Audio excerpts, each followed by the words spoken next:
So hey guys, welcome to my YouTube channel. My name is Shivam और आज की इस वीडियो में हम बात करेंगे जो कल स्कीम लॉन्च हुई है पीएम केयर्स फॉर चिल्ड्रन, वो क्या है और क्या क्या उसके हैं की पॉइंट्स।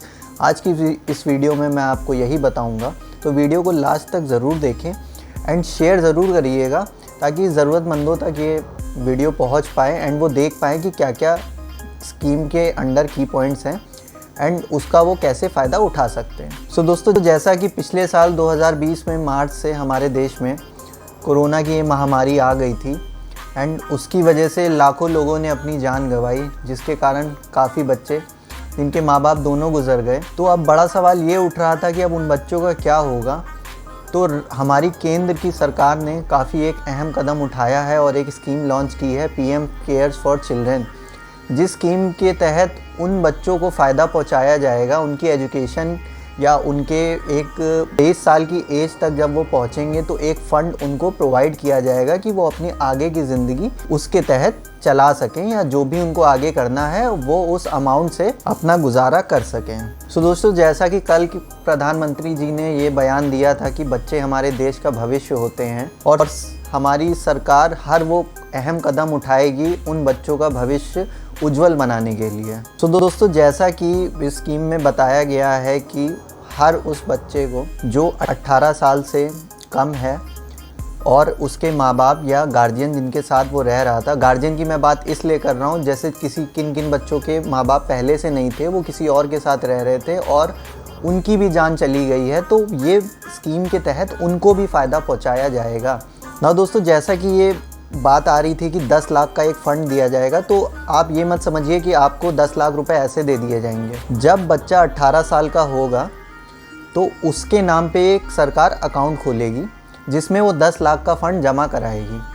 अब बात आ रही थी कि हर महीने उसको भत्ता भी दिया जाएगा या हर महीने कुछ स्टाइपेंड जो है वो उस बच्चे को दिया जाएगा। तो दोस्तों, जो वो 10 लाख का अमाउंट जमा कराएगी उस पे से जो इंटरेस्ट आएगा वो 23 साल की उम्र तक जब तक वो पहुंचेगा, उन 5 साल के पीरियड में वो जो इंटरेस्ट है वो हर महीने उस बच्चे को दिया जाएगा एज अ स्टाइपेंड। तो पहला तो की पॉइंट ये है। और दोस्तों, जब वो 23 साल का हो जाएगा तो ये जो 10 लाख का अमाउंट उसके नाम पे जमा है, तब वो अमाउंट जो भी होगा, अगर उसमें कुछ इंटरेस्ट लग के बढ़ा होगा या जो भी होगा, वो अमाउंट लमसम 10 लाख के करीब वो उस बच्चे को दे दिया जाएगा। अगर वो अपना पर्सनल यूज़ करना चाहता है वो भी कर सकता है।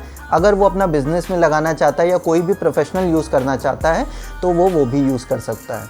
हाँ दोस्तों, ये तो हो गई 18 से 23 एज के बीच की जो जर्नी होगी उन बच्चों की, उनको क्या बेनिफिट्स होंगे। अब बात आती है जो बच्चे 10 साल से कम उम्र के हैं, उनके लिए सरकार ने क्या इस स्कीम में बताया है। सो दोस्तों, उन बच्चों का सरकार ने पढ़ाई का खर्च उठाने के लिए बोला है कि उनका एडमिशन या तो वो पास के केंद्रीय विद्यालय में कराएंगे या फिर अगर मान लीजिए उस एरिया में केंद्रीय विद्यालय नहीं है तो उसका एडमिशन किसी भी प्राइवेट स्कूल में एज अ डे स्कॉलर सरकार एडमिशन करवाएगी एंड उसका जो भी खर्च होगा वो सरकार उठाएगी 10 साल की उम्र तक ना। दोस्तों, अब बात आती है 11 साल से लेके 18 साल के उम्र के बच्चों के लिए।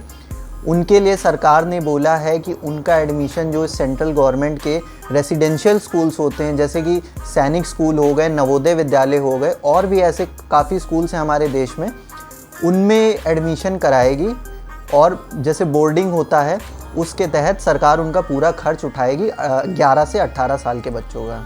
और दोस्तों, अगर वो बच्चा अपने किसी रिश्तेदार के साथ रहना चाहता है तो सरकार ने बोला है कि वो किसी भी पास के केंद्रीय विद्यालय में या प्राइवेट स्कूल में एज अ डे स्कॉलर पढ़ाई कर सकता है, उसका पूरा खर्चा वो सरकार भरेगी इस स्कीम के तहत ना। दोस्तों, बात आती है हायर स्टडीज़ के लिए, जिसके लिए लगता है काफ़ी सारा पैसा। 10 लाख रुपए कोई इतना बड़ा अमाउंट नहीं है कि वो हायर स्टडीज़ कर सके। तो सरकार ने बोला है कि सरकार उसको प्रोवाइड करेगी एजुकेशनल लोन, जिसका जो इंटरेस्ट होगा वो इस पीएम केयर्स फंड से ही भरा जाएगा। और एक बहुत ही अहम पॉइंट मैं आपको बताना चाहता हूँ, सरकार ने बोला है कि आयुष्मान भारत जो स्कीम है उसके तहत इन सभी बच्चों का 5 लाख का बीमा कराया जाएगा। इसकी प्रीमियम जो है वो सरकार पीएम केयर फंड से ही भरेगी। सो दोस्तों, ये थे कुछ अहम पॉइंट जो इस स्कीम के तहत सरकार ने कल बताया है। बस अब देखना ये है कि क्या ये जो स्कीम्स हमारे देश में बनती हैं ये सुनने में तो काफ़ी अच्छी होती हैं, लेकिन क्या ग्राउंड लेवल पे इम्प्लीमेंटेशन हो पाता है? बस ऐसा ना हो कि ये स्कीम पेपर्स पे ही इतनी अच्छी रह जाए और जो ग्राउंड रियलिटी है उसमें कुछ और ही नज़र आए हम लोगों को। तो होप करता हूँ मेरी वीडियो काफ़ी इन्फॉर्मेटिव लगी होगी। मैंने सारे की पॉइंट्स आपको बताए हैं। प्लीज़ इसको शेयर करिएगा एंड अगर आप चैनल पे न्यू हैं तो सब्सक्राइब ज़रूर करिएगा मेरे चैनल को।